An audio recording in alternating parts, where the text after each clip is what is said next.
Hello everyone, आज की video में हम दो इम्पोर्टेंट न्यूज़ कवर करने वाले हैं और Ravichandran Ashwin versus Eoin Morgan की जो कंट्रोवर्सी चल रही है उससे रिलेटेड बहुत बड़ी अपडेट है। शैन वॉर्न ने उसके ऊपर अपना ओपिनियन दिया है एंड जिम्मी नीशम ने भी उसके बारे में कुछ कहा है और ख़ुद रविचंद्रन अश्विन ने भी फाइनली इसके ऊपर रिप्लाई दे दिया है कि इसमें किसकी गलती थी एंड उन्हें उस वक्त क्या करना चाहिए था और इयोन मॉर्गन ने उनसे क्या कहा। तो गाइज, उससे पहले मैं आप लोगों को हर्षल पटेल से रिलेटेड न्यूज़ दे दूं। हर्षल पटेल का लास्ट मैच राजस्थान रॉयल्स के अगेंस्ट था एंड उन्होंने वहां पे काफ़ी अच्छी बॉलिंग की थी। उन्होंने लास्ट ओवर में 3 विकेट झटके थे और आप लोग देख ही रहे होंगे कि आईपीएल 2021 में हर्षल पटेल कैसे 3-4 विकेट ले ही जाते हैं हर मैच में। तो उसी के ऊपर जो उनकी विकेट लेने की कहानी है, जो उनका शौक है विकेट लेने का, उसके पीछे की क्या स्टोरी है, अजय जडेजा ने क्रिक बस से बात करते हुए अच्छे से बताया है। एंड हर्षल पटेल एंड अजय जडेजा दोनों ही हरियाणा से बिलोंग करते हैं, तो अजय जडेजा काफ़ी अच्छे तरीके से हर्षल पटेल को जानते हैं, उन्होंने काफ़ी करीब से उनको देखा है। तो उनकी जो कहानी है, जो स्टोरी रही है इसके पीछे, उन्होंने बहुत अच्छे से एक्सप्लेन किया है। तो गाइस, ये काफ़ी इंटरेस्टिंग है, तो आइए पहले वो देख लेते हैं। हर्षल पटेल, जिनको आपने करीबी से देखा हुआ है, इनकी भी कहानी से जबरदस्त कहानी है और ऐसी कितनी कहानियां हैं यहाँ पे डोमेस्टिक क्रिकेट में। गुजरात में मौका नहीं मिल रहा था at the age of I think in his early teens, he is a green card holder. उन्होंने कहा जी मैं यूएस नहीं जाऊंगा, मैं ग्रीन कार्ड को मारो गोली, मैंने यहाँ पे क्रिकेटर बनना है। और आप जानते हो कि ग्रीन कार्ड सच अ वैल्यूबल थिंग, तो ग्रीन कार्ड मिल जाए, लोग मतलब 2 बार ही नहीं सोचते कि चले जाओ वहां पे कि यूएस सिटीजनशिप आपको मिल जाएगी। तो वो यहाँ पे रहे, गुजरात में मौका नहीं मिला, छोड़ के आए हरियाणा में, जहां पे उनका एनकाउंटर हुआ आपके साथ। तो सर, जब आपने उनको तब देखा, what did you think of this player at the time, at that time present, जब आपने उनको देखा? आई थिंक डे वन से ही जब आप इनको देखते तो आउटस्टैंडिंग टैलेंट, बिकॉज एक आप यंग खिलाड़ी में क्या क्या देखते हैं, एक तो एथलेटिसिज्म देखते हैं, ये एथलीट हैं, इसमें कोई डाउट नहीं। शौक देखते हैं, दूसरी चीज, इनमें जितना शौक है शायद ही किसी में होगा। आपने जो बात कही है ना ग्रीन कार्ड की, मैं तो कहता हूं कि घर पार सब छोड़ के ना वो इधर खेलने आ गए। दूसरा, एक खिलाड़ी में जुझारूपन होना बड़ा जरूरी है कि रिस्क टेकिंग एबिलिटी होनी चाहिए। तो अब जब आपने गुजरात, जो आपकी स्टेट थी, आपने छोड़ के आप दूसरी स्टेट में जा रहे हैं, आपको मौका मिल रहा है, और ये स्टेट तो है ही सबसे अच्छी, वो बाद में जाएंगे, लेकिन आपने वो चांस भी लिया, तो हर कंफर्ट जोन को ये छोड़ते चले गए। और इनकी गेंदबाजी, मैं कहूंगा कि पहले जब गेंदबाजी करते थे, अब तो कितने साल हो गए, 7-8 साल हो गए उस बात को, तब जैसे वो कहते हैं ना, सिराज की बात कर रहे थे, सिराज के शेप होता था, बाउंस होता था, ये तेज गेंदबाज थे। अभी भी तेज गेंदबाज है, लेकिन जो इनकी स्ट्रेंथ है, ये 23 विकेट जिस वजह से निकाली है उन्होंने, वो इनकी जिद है, कि ये तब से लगे हुए हैं। आई थिंक इनका जो माइंडसेट है ना, तब स्लोअर वन, ये वो ट्राई करना, इनसे मतलब एक मेरे को याद आता है कि इनको ना सक्सेस मिली थी राउंड द विकेट उस सीजन से पहले, जब मैं गया था लेफ्ट हैंडर्स के विरुद्ध। तो लेफ्ट हैंडर्स के विरुद्ध ये आने को ही तैयार नहीं ओवर द विकेट, कहते नहीं, और ये जो आजकल मॉडर्न डे प्लेयर है ना, वो एनालिस्ट के साथ, हमारे सैंडी हुआ करते थे वहाँ एनालिस्ट, जो विमेन्स टीम के साथ हैं, उनके साथ इनकी बड़ी जमती थी। तो ये अपनी एक तो बिलीफ में बड़े स्ट्रांग है। लेकिन मैं अभी एक बात कहूंगा, उस टाइम पे भी मैं इनको कहता था, मैंने इनको ये भी कहा था कि यार, जो आपकी बैटिंग की एबिलिटी है ना, जो छक्के मारने की, क्योंकि ये और राहुल तेवतिया खेला नहीं करते थे, 11 में चहल खेल रहे थे उन दिनों, तो ये प्रैक्टिस के बाद दोनों ना बीच में जाके छक्के मारने की वो कंपटीशन चलता था। तो राहुल तेवतिया के छक्के इनके आसपास भी नहीं थे। तो इनकी अभी ना बैटिंग आपने देखी नहीं है, इनके पास वो क्षमता भी है। आई होप प्रैक्टिस करते रहे और वो बात रही हो, क्योंकि मेरे को 6-7 साल हो गए इनके साथ देखे हुए। तो ये जो एट्रीब्यूट्स होते हैं ना, उसमें ये सारे इनके पास थे, तो वो इसीलिए सक्सेस आई है और लगे रहे हैं। और जो इन्होंने डेवलप की है, ये स्लोअर वन, जो कटोरियां हम बोलते हैं, इनकी कटोरी में डिप भी है, और वो डिप आई है इस साल या पिछले साल के एंड में नजर आई होगी। लेकिन 6-7 साल से ये डालते रहे, माने नहीं।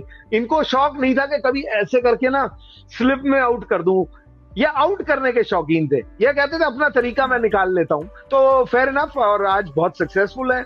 तो अड़ियल होने का बहुत, स्पोर्ट्समैन को होना चाहिए अड़ियल, चाहे मैं अग्री मैं करूं या ना करूं उस पॉलिसी से आपके, लेकिन अगर आप अपनी बिलीफ पे अड़े रहते हैं ना, तो वो स्पोर्ट्समैन के लिए खास होती है, और वो अभी भी दिखता है इनके साथ। आउटस्टैंडिंग फील्डर भी हैं, सो ये कंप्लीट प्लेयर है, इस फॉर्मेट के लिए बने हैं। और अब तो मतलब अब क्या बोलना है, अब तो सूर्य को ब्रह्मांड देने वाली बात है। अब तो ब्रावो का रिकॉर्ड तोड़ने में और उसमें लगे हुए हैं। लेकिन आंकड़ों में दिखाऊं तो अगर आप देखोगे तो आंकड़ों में पहले 2 ओवर में 80% विकेट नहीं होंगी, आखिरी 2 ओवर में 80% विकेट होंगी। तो इनका इस्तेमाल विराट कोहली और आरसीबी ने बहुत बढ़िया किया है, क्योंकि ये तो ऐसे ही खिलाड़ी थे पिछले 4-5 साल से। तो गाइज हर्षल पटेल को अमेरिका की सिटीजनशिप भी मिल रही थी, लेकिन उसके बावजूद भी वो इंडिया में ही रहे, सिर्फ अपने सपने को लेकर क्रिकेटर बनने के लिए। एंड जब उनको गुजरात से मौका नहीं मिला तो वो हरियाणा भी आए। तो गाइज कितना स्ट्रगल किया उन्होंने, लेकिन इसमें मेरे को सबसे ज़्यादा दिलचस्प बात ये लगी कि वो बहुत अच्छे बैट्समैन भी है। तो गाइज आप हर्षल पटेल की इस स्टोरी पर क्या कहना चाहेंगे, आप अपनी राय दे सकते हैं। तो चलिए अब अगली न्यूज़ के बारे में बात करते हैं, जो कि है Ravichandran Ashwin versus Eoin Morgan के बारे में। तो मैं आप लोगों को फर्स्ट ऑफ ऑल बता दूं कि केकेआर वर्सेस दिल्ली कैपिटल्स के मैच में जब अश्विन बैटिंग कर रहे होते हैं तो टीम सऊदी के साथ उनकी कुछ बहसी हो जाती है, स्लेजिंग वगैरह। उसके बाद इयोन मॉर्गन उसके बीच में आ जाते हैं एंड फिर इयोन मॉर्गन और रविचंद्रन अश्विन के बीच काफ़ी सारी बातें होती है एंड दोनों आपस में भिड़ भी जाते हैं। तो इयोन मॉर्गन तो अपने कंट्रोल में ही देखे, लेकिन रविचंद्रन अश्विन अपने कंट्रोल से बाहर आ गए और उन्होंने काफ़ी कुछ कह दिया था। एंड जब इयोन मॉर्गन दूसरी इनिंग में बैटिंग करने आते हैं तो रविचंद्रन अश्विन उनको दूसरी बॉल पर आउट कर देते हैं एंड फिर उसके बाद रवि अश्विन का रिएक्शन काफ़ी गुस्से वाला था, शायद उन्होंने कुछ अब्यूज़ वगैरह भी किया था इयोन मॉर्गन को। तो गाइस उसी पर रिएक्ट करते हुए ऑस्ट्रेलियन क्रिकेट ने ये ट्वीट करते हुए लिखा था, दुनिया बटी हुई है, अश्विन ने फिर से क्रिकेट की भावना को आईपीएल मैच में तोड़ा।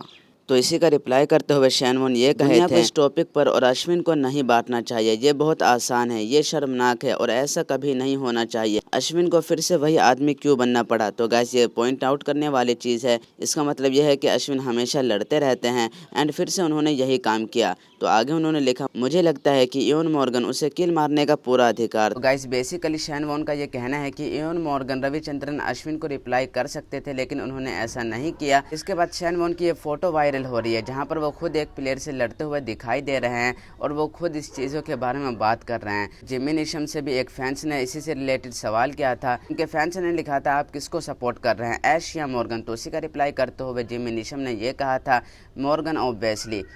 एंड इसी के बाद एक यूज़र ने उनसे ये कहा था कि हम आपके ओपिनियन की रिस्पेक्ट करते हैं एंड ओपिनियन घड़ियों की तरह है। एंड उन्होंने आगे लिखा था कि मुझे भी ऐसा ही लगता है। तो बेसिकली वो जिमी नीशम के बात से एग्री करते हैं, जो कि सही भी है। तो इसी का रिप्लाई करते हुए जिमी नीशम ने ये कहा था, मुझे पता है कि आप कहाँ से आ रहे हैं। एंड ये बहुत ही अजीब सा दृश्य। तो बेसिकली अगर आप यूज़र का नाम देखें तो कुमार नाम है, तो शायद हो सकता है कि जिमी नीशम ये गैस कर रहे हो कि ये इंडिया से है एंड इसके बावजूद भी ये इयोन मॉर्गन को सपोर्ट कर रहे हैं। तो गाइस इस पूरे कंट्रोवर्सी पर फाइनली अश्विन का भी बयान आ गया है। उन्होंने एक एक चीज़ को पॉइंट आउट करके बताया है कि क्या करना चाहिए हमें फील्ड पर एंड किसकी गलती थी। और इयोन मॉर्गन के बारे में तो उन्होंने ज़्यादा बात नहीं की है एंड एक जगह पर उन्होंने उसके बारे में भी बताया है। तो गाइस मैं आप लोगों को बता देता हूँ कि यार अश्विन ने क्या कहा।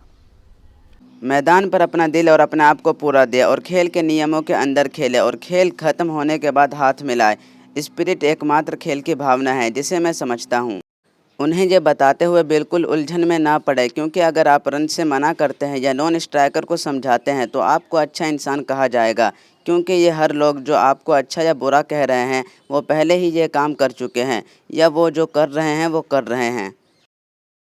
मैं उस वक्त दौड़ने को गया जब मैंने फील्डर को बॉल फेंकते देखा और ना जाने गेंद ऋषभ पंत से टकराई। नंबर 2, अगर मैं इसे देखूं तो क्या मैं भागूंगा? Question mark. बिल्कुल मैं करूंगा और मुझे इजाज़त है। नंबर 3, क्या मैं एक बदनामी हूं जैसा कि मॉर्गन ने कहा था? आगे उन्होंने कहा बिल्कुल नहीं। तो गाइस ये तो पता चल गया कि इयोन मॉर्गन ने अश्विन को बदनामी बोलकर बुलाया था एंड इसी की वजह से रविचंद्रन अश्विन गुस्सा हो गए थे। तो गाइस होप करता हूं कि ये पूरी कंट्रोवर्सी आप लोगों को अच्छे से समझ में आ गई होगी। तो आज की वीडियो में बस इतना ही। अगर वीडियो पसंद आई होगी तो वीडियो को लाइक कर देना और अगर आप क्रिकेट कम्युनिटी से रिलेटेड डेली अपडेटेड रहना चाहते हैं तो आप मेरे चैनल को सब्सक्राइब भी कर सकते हैं।